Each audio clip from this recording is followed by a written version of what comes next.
Olá pessoal, tudo bem com vocês? Sejam bem-vindos ao canal Geografia com Futebol. Não esqueça de se inscrever, comentar, curtir. A sua crítica é sempre bem-vinda. E vamos lá então. Bom, gente, eu tava um tempo sem gravar vídeo aqui pelo YouTube.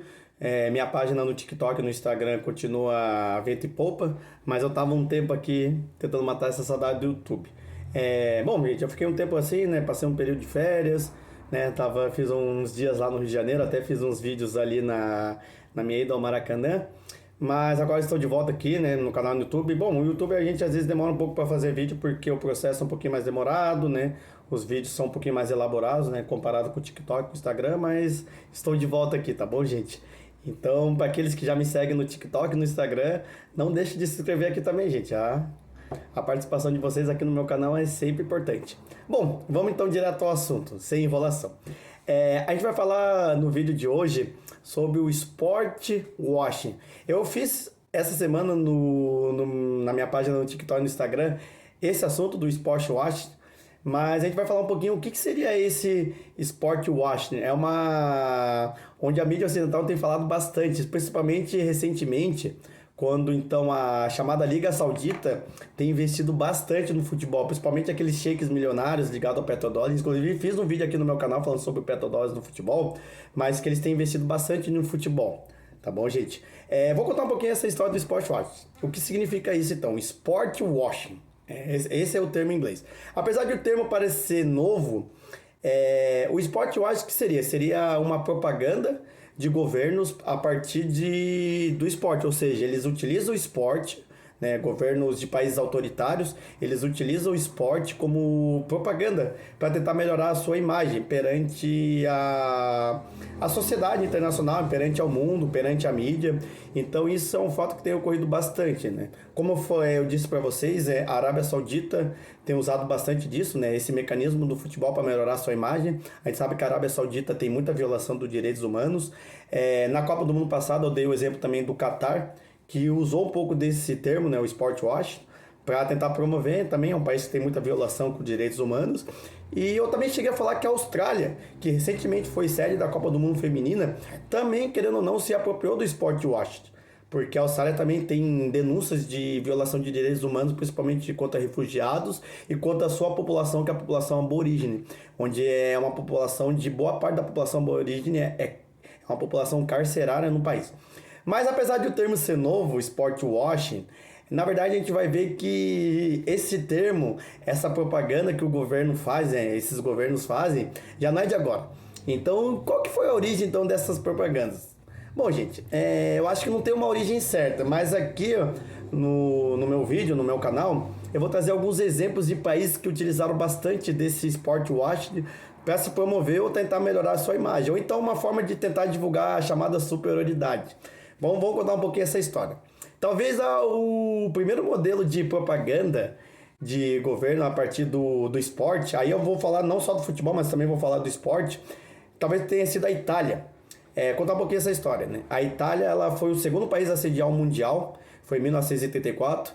Coincidentemente, e na década de 30, antes mesmo, né, a partir da década de 20, assumiu o poder na Itália o ditador Benito Mussolini, que implantou o fascismo na Itália. O Mussolini, que não é bobo nem nada, acabou utilizando então a Itália, né, que foi sede da segunda Copa do Mundo, como uma ferramenta ideológica. Inclusive a Itália acabou sendo campeã. Sobretudo, o time foi bastante ameaçado. Ou vocês venciam, ou então vocês sofreriam a chamada consequência. O Mussolini disse que ele não gostava de futebol. Embora tenha alguns times muito ligados ao Mussolini, né, o caso da Lazio e outros times, isso foi algo muito utilizado. E aí a Itália acabou sendo campeã dessa Copa sob a propaganda do regime fascista. 2 anos depois, um outro país que estava passando por uma experiência parecida com a Itália, só que foi o nazismo, que foi a Alemanha, do Hitler, também acabou utilizando o esporte como uma ferramenta de propaganda, inclusive para divulgar a superioridade da raça ariana, que foi as Olimpíadas de Berlim, que foi realizado na Alemanha em 1936. O Hitler participava muito assim nas cabines, nos camarotes, e ele estava lá, fazendo essa propaganda do regime nazista, se aproveitando que a Alemanha estava sediando as Olimpíadas para tentar usar o esporte como uma forma de superioridade, enfim. Então, a Alemanha também fez algo muito parecido com o que aconteceu na Itália, em 1936. Bom, passou alguns anos falando sobre isso. A gente falou muito do sport washing de países que sediaram eventos esportivos, né? No caso da Itália, no futebol, na Copa do Mundo, e no caso da Alemanha, nas Olimpíadas. Mas o sport washing não precisa ter necessariamente eventos esportivos. Às vezes pode se apropriar de um time para promover a questão política. Um exemplo foi a Copa de 1970, vencida pelo Brasil. O Brasil, a grande geração brasileira, né? Pelé, Tostão, Jairzinho, por aí vai. Foi campeão do mundo no México, com aquele time formidável, né? Goleando, massacrando a Itália na final. Porém, a gente não pode esquecer que o Brasil vivia uma ditadura. E nesse período, digamos que foi foi o período mais terrível da ditadura militar no Brasil. Foi o período que o Brasil estava sendo governado pelo Emílio Gastas, o Médici, e ele utilizou bastante da seleção brasileira 70 para dizer que o Brasil era um país legal, que não sei o que isso era muito importante. Então, infelizmente, a seleção brasileira ela foi utilizada como propaganda também da ditadura militar. Alguns anos depois, um país que também vai passar por uma ditadura, os nossos vizinhos, a Argentina, passou por uma ditadura militar em 1976. 2 anos depois, em 1978, a Argentina vai sediar a Copa do Mundo. Inclusive, houve bastante boicote de alguns jogadores, né? Um exemplo foi o Paul Breitner, né? Jogador alemão.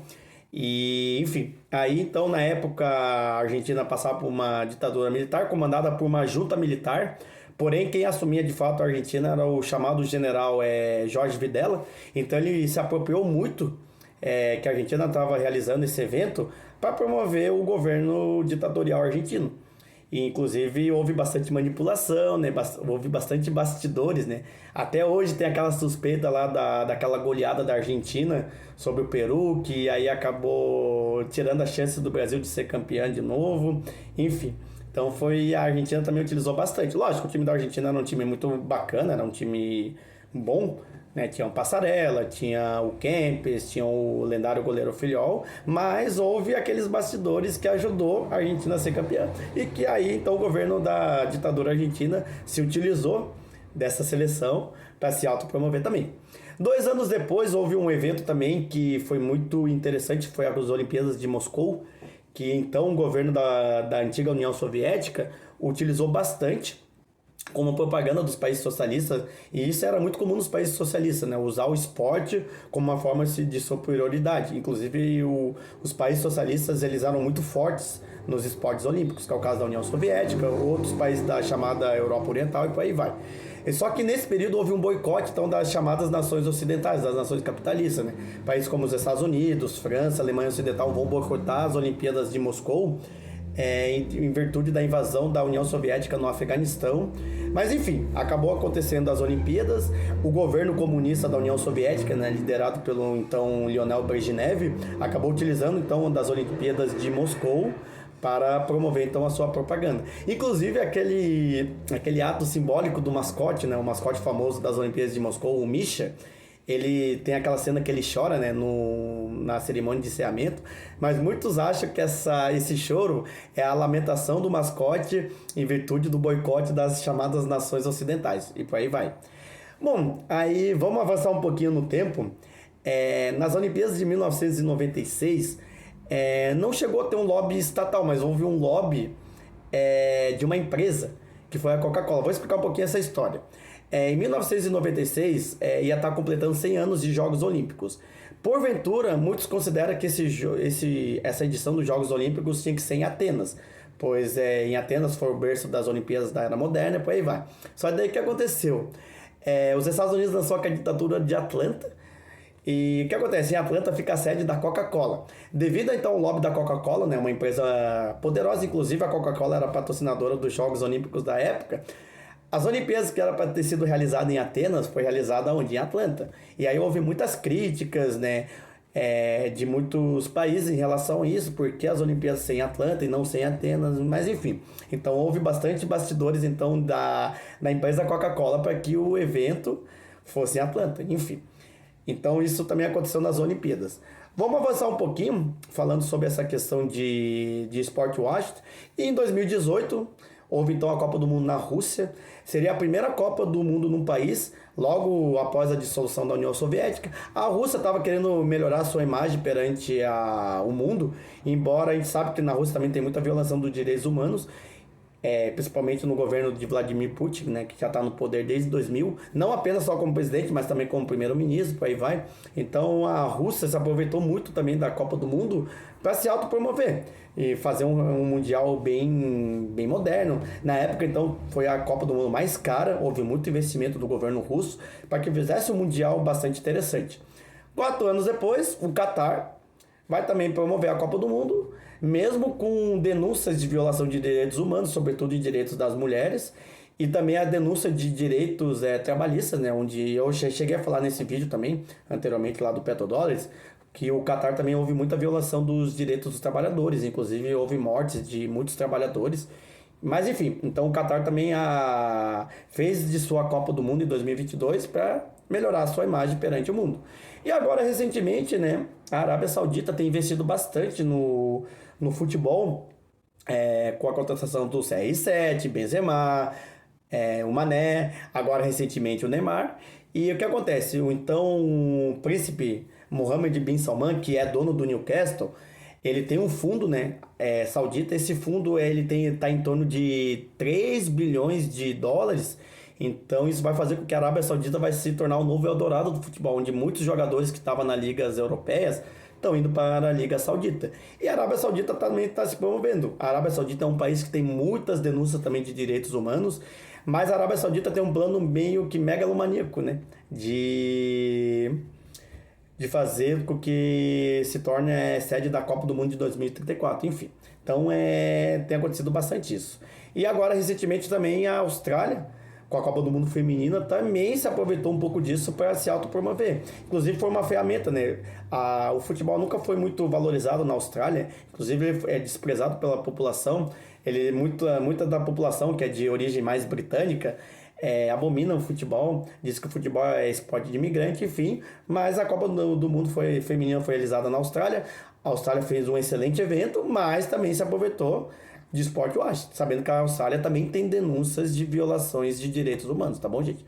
Bom, gente, eu acho que era isso, deu para dar uma resumida um pouco sobre o que é um sport washing e que isso acontece, isso já não é de agora, apesar do termo ser novo. Então isso é muito comum, gente. Aquilo que a gente sempre fala, futebol ou esporte em si não é apenas uma prática, mas em si ela está ligada a questões políticas, às questões sociais e a questões econômicas.